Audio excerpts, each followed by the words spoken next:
up, everybody?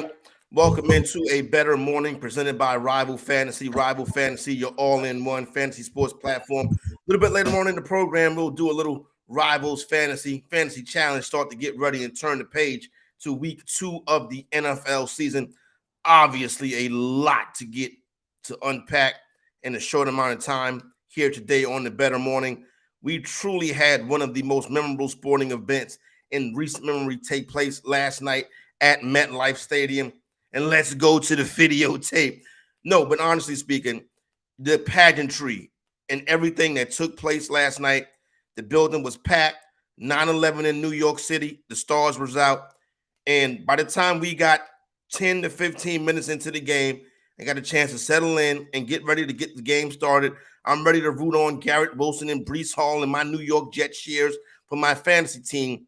And then disaster strikes. Aaron Rodgers crumples to the ground. He gets up. As soon as Aaron Rodgers sat back down, I thought to myself, man, this can't be good. Aaron Rodgers taken off the field, he's walked off the field, and he goes to the medical tent. I was watching the Manning cast, and you immediately saw the reaction from Peyton Manning and Eli Manning, and you thought, okay, this could very well be trouble. And unfortunately, when that cart came out and we went for that cart ride, and then you saw what that calf did, I had thoughts of Kevin Durant. I had thoughts of Kobe Bryant and many other athletes who later in their career, even though not as late as Rodgers is, going on 40 years old, ruptured their Achilles tendon. Now, at that time, it was just speculation, you know what I'm saying? But Zach Wilson had to come into the game and take over and lead the ship. Now, it reminds me of, remember the Titans. You remember the Titans when Rev ran the veer and he broke his wrist, and Coach Boone said, Petey. Coach Boone called on Ronnie Bass on the sideline, and Ronnie Bass didn't want to go in that game, but Ronnie Bass had to be a leader in that time. And Zach Wilson, that's the job that you're going to be entrusted with right now. But we'll get back to Wilson in a little bit. The way the game ends up playing out, the life in that stadium was taken away when Aaron Rodgers went down, and rightfully so. Why wouldn't it be? What can you possibly expect after you saw what this team did? This New York Jet franchise, a silent stadium, a silent city. Not even just the New York Jet franchise, the NFL world went silent when Aaron Rodgers was taking that cart ride out of that stadium. A year and a team with so much optimism, from Aaron Rodgers going away to seeing if he did go into his room of darkness. He comes out and decides he's a New York Jet. Line up hard knocks. Let's go get talented team, great defense. Everything that the New York Jets were planning on, all the optimism, their division rivals who sit at the top of the division now in town, and all of a sudden it ends just like this. I thought about New York Jet fans in that moment, and I was like, wow, I feel bad for New York Jet fans, but I wonder if this is what it felt like to be an Atlanta Falcons fan, 28-3 and still lose a Super Bowl to Tom Brady. It's the only 2 times in my career of watching football that I have felt bad for another fan base. And that was the case last night because I wanted to enjoy Aaron Rodgers and I wanted to enjoy this New York Jet run. But you know what? It was not meant to be. Right around halftime, reports came out that the x-rays were negative, but still the walking boot was there. And listen, I'm not Dr. Jess Morse or any doctor, but I can tell pretty much when somebody who's almost 40 years old ruptures their Achilles tendon. So now we got a problem. We got a situation. The air is inflated out of the building. How are the New York Jets going to come back? Let's put a pin in it right there, and I'll tell you how the New York Jets were going to come back. But while this was going on last night, I immediately thought back to the year of 1999. The New York Jets were in a similar situation. They went in the offseason and acquired Vinny Testaverde, a Long Island guy, a hometown hero, to come be the savior of the New York Jet franchise. That year, the New York Jets had guys like Keyshawn Johnson, Wayne Corbett, and a stout defense. Much like this New York Jet team right now, there was Super Bowl aspirations. And on the first drive of the game, 24 years ago, almost to the date, Vinny Testaverde ruptures his Achilles tendon. Now, the Jets went on to lose that game, but let me tell you what happened that season. Because, see, that season, the New York Jets had a tremendous advantage. Roaming the sidelines in MetLife Stadium that year was Pro Football Hall of Famer Bill Parcells. And Bill Parcells was able to lead that New York Jet team to the brink of the playoffs. As a matter of fact, it was so close, the Jets should have made the playoffs that year. They went out there with guys like Rick Myra and Ray Lucas as their starting quarterback. And in the last game of the season, in the fourth quarter versus the Seahawks, Ray Lucas, did a quarterback sneak that was a touchdown. A touchdown was not called on the field. The Jets lose the game and did not make the playoffs, but the Jets should have made the playoffs that year.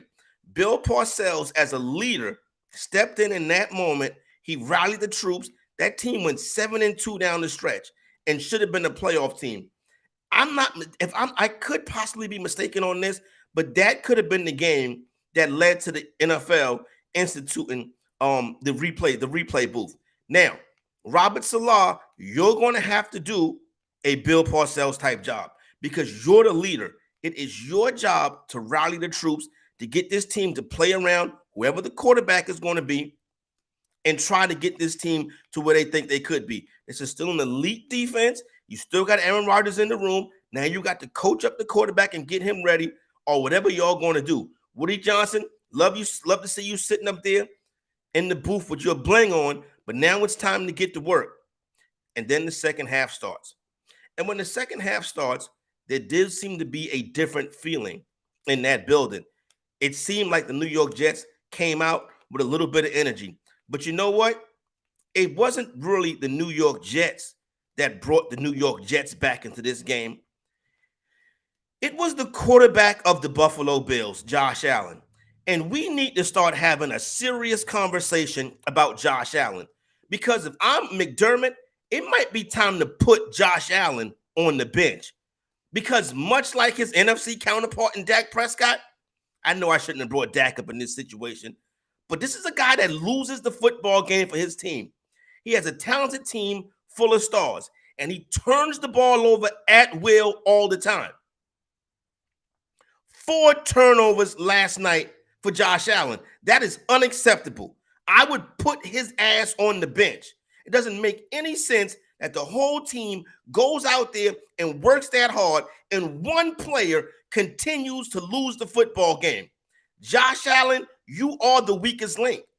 Stephon Diggs was right. You don't have no dog in you, Josh Allen, even though he didn't say that out loud, but that seems to be the rumor around the Buffalo Bills locker room. And you didn't see that from Josh Allen last night. Even in the post-game press conference, his voice was cracking. He was getting ready to cry. Don't cry, play better. Don't give the football to the other team. But what you allowed last night was for hope. And when hope took over that stadium, then we saw Xavier Gibson with a walk-off kick return touchdown to give the New York Jets the victory. Now, in that moment, there was celebration. In that moment, there was renewed optimism. It's probably not going to show at the sports book today because the Jets' Super Bowl odds are out the window.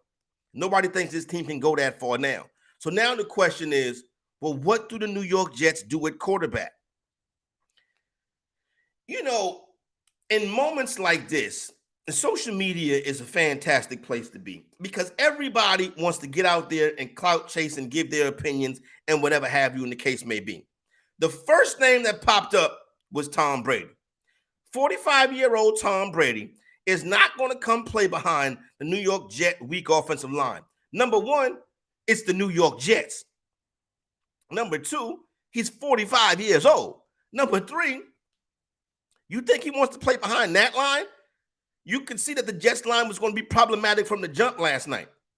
That's not happening. Then there was the ones that say, well, the Cowboys, they should contact the Cowboys for Trey Lance. Are you effing serious? You think they want Trey Lance and they got Zach Wilson? Then you think they want 2 failed high draft pick quarterbacks? Use your head, people. No, they don't like going to trade for Trey Lance. Trey Lance can't play. They be in the same situation they in now. But this one right here was really the kicker. Somebody put on social media last night that the New York Jets should contact Colin Kaepernick. Colin Kaepernick is 35 years old and hasn't played football in 7 years. And you think he can come and take this New York Jet team to the promised land? Deshaun Watson was out of football for a year and a half. He's not even 30 years old yet, and he looked like Trey Lance right now. So, yes, Russ is a thing. You can't do that. Should they trade for Russell Wilson? He stinks. But if the New York Jets do want to do something smart, and they do want to make a very good and a very strategic move, I got it for them, right? The New York Jets should consult with me on this one. Because in order for the New York Jets, in order for the Green Bay Packers to get a first-round draft pick in this Aaron Rodgers trade, Rodgers had to play at least 70% of the snaps this season.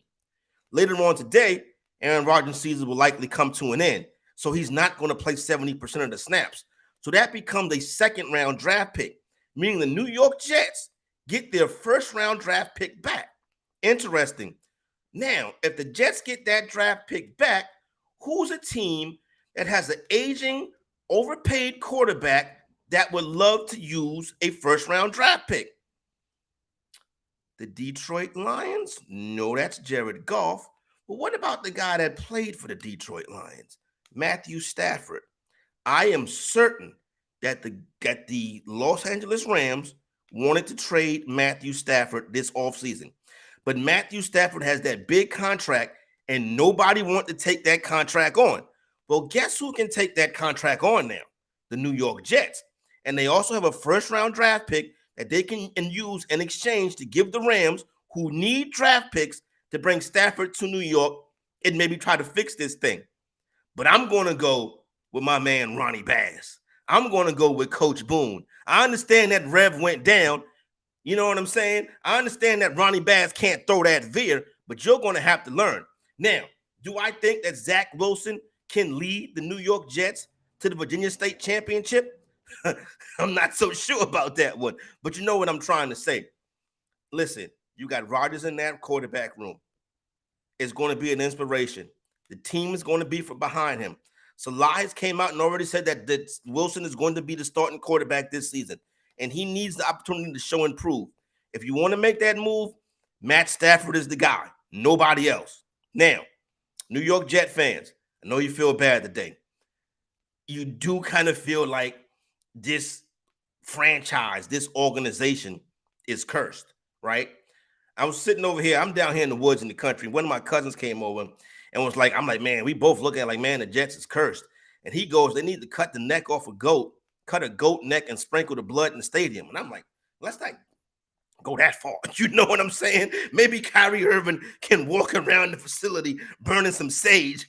Maybe that'll take the bad juju out. But I don't want to go killing goats and sprinkling blood over Jimmy Hoffa's grave. Now, New York Jets fan, everything is going to be all right. I still think the New York Jets are going to be a team that could contend to be team 7, 8, or 9 in the AFC. They're not going to be a top of the AFC team anymore. But guess what? Neither is the Buffalo Bills. The Buffalo Bills may have a bigger quarterback dilemma this morning than the New York Jets do. That's how terrible Josh Allen was last night. So that's my recap on what took place last night. Fantasy Executive just broke it down and fixed it for you. Now, your fantasy football teams may need some fixing like mine's do, because I got Garrett Wilson, J.K. Dobbins, you name it. If they got hurt this week, they're on the Fantasy Executive roster. But we're not complaining about that. We got to hit the waiver wire and figure out a way to make it better. The players I like the most on the wire this week will be, I'm going to go with Kenneth Gainwell, Joshua Kelly, Gus Edwards at the running back position. At wide receiver, I'm going to go Puka Nacua, Josh Reynolds. You can throw Jacoby Myers in there as well. Dollar make you holler on Kendrick Bourne. I've been a big Kendrick Bourne fan for a couple years now. Now, most people would think he's not going to keep this up, and they very well may be correct. But I'm going to give Kendrick Bourne a shot. A dollar make you holler. Don't overpay for Kendrick Bourne. Quarterback is only one. It's Jordan Love. And I told you, I've been telling you all offseason that after week 1, you're going to go to the waiver wire to pick up Jordan Love. If you're in a league with me, he's not going to be there because he's already on my bench. And then, the wide receivers, Puka, Tutu is in there as well. And I would go Zay Jones. He's on the wide He is also on the waiver wire in a lot of places. Tight ends, if Sam Laporta is out there, like him, my top tight end will be Hayden Hurst, followed by Luke Musgrave, and that's how I am going to handle the waiver wire this weekend on my fantasy football leagues. Now, do got to get and talk about some Jordan Love, Heather. Do got to get and talk about some Rival Fantasy. Is that time of the week? Our naming sponsor, Rival Fantasy, the all-in-one fantasy sports platform. They already have their fantasy challenges NFL game up. So I'm going to go over there and head over to Rival Fantasy right now. You see, I just won that challenge that I played last week. You plan on winning this one that I play again. Let's click the screen up here. There you go. Let's click the screen up here and go to challenges. And then you get Nick Pavetta and Randy Vasquez. I don't even know who these dudes are. So I'm going to go to the NFL side, and it's going to spin.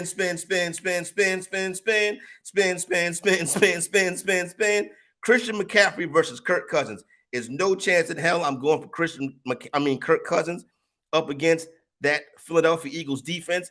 He had a disastrous game versus the Eagles in prime time last year. It's probably going to happen again this year. We all know that we fade Kirk Cousins in prime time. So this is an easy play right here for my main man, Christian McCaffrey. Go ahead and hit CMC.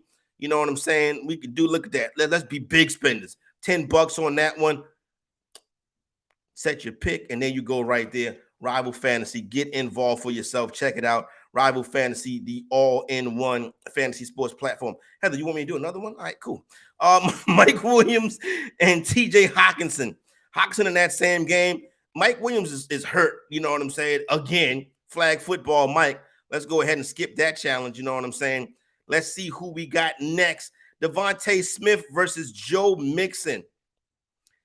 Joe Mixon up against that defense. I'm going to go with Devontae Smith. There you go right there. All right, that's enough fantasy challenges. I do not want to blow through my fantasy challenge bankroll this early in the season. You know what I'm saying? Brandon McCoy. Brandon, here's the thing. You have to subscribe. I answer questions, fantasy questions for free, but you got to hit that subscribe button. Would you try to trade Montgomery and Kupp for a running back like ETN and a downgrade at wide receiver? Montgomery and Kupp for ETN and a downgrade at wide receiver. So really, this is Montgomery versus ETN straight up. I would do that, regardless of who the wide receiver is. I would do that because you're trading the player that's hurt, and you're selling the fact that, you know, okay, well, Cooper Kupp's going to be back. Good luck with that. Listen, Cooper Kupp, when you go see a hamstring specialist, I never even knew they had hamstring specialists. So that may not be a thing right there. You know what I'm saying? So, no, I think the correct play right there is to you want to be on the side of the trade that is getting rid of the player that is hurt, and that's how I would take it, that one right there. All right, I want to thank everybody for hanging out, rock and rolling with us today right here on A Bettor Morning. Once again, the New York Jets situation is a sad situation. Definitely did want to see Aaron Rodgers in that New York. They was even wearing the throwback uniforms. Like they was like, it's like the ghost of Vinny Testaverde, even though Vinny Testaverde is not a ghost. It's almost like the ghost of that situation was hanging over MetLife Stadium last night. Like, I never really believe in like franchise being cursed, but you got to feel bad for the New York Jet fan this morning as they try to make their way. But listen, I think there is still reason to be optimistic. I think the Jets can still compete. I think the Jets might be able to fight themselves into a playoff shot. That AFC East is tough, but they already have a division win over the Buffalo Bills. The Buffalo Bills need questions answered. A lot of the talk today is going to be centered around Aaron Rodgers and the New York Jets, but let's not forget that the Buffalo Bills have a quarterback situation that they need to deal with ASAP because it ain't going well. You already saw that this play from Josh Allen has affected the morale of this team. It's not going to get any better. And Allen said it himself last night as he was tearing up at the podium. It feels just like last season. Don't cry about it. Do better. All right. I want to wish everybody out there a good day. Wish you a better morning. Coming up next is Sportopia Fantasy and Ice, MLB, with Terrell Furman and Chris Torres. Shout out to those fellas. Hang out. get some MLB DFS advice. Other than that, though, I'll be back tomorrow. It's your boy Corey Parson, the fantasy executive, wishing you a better morning.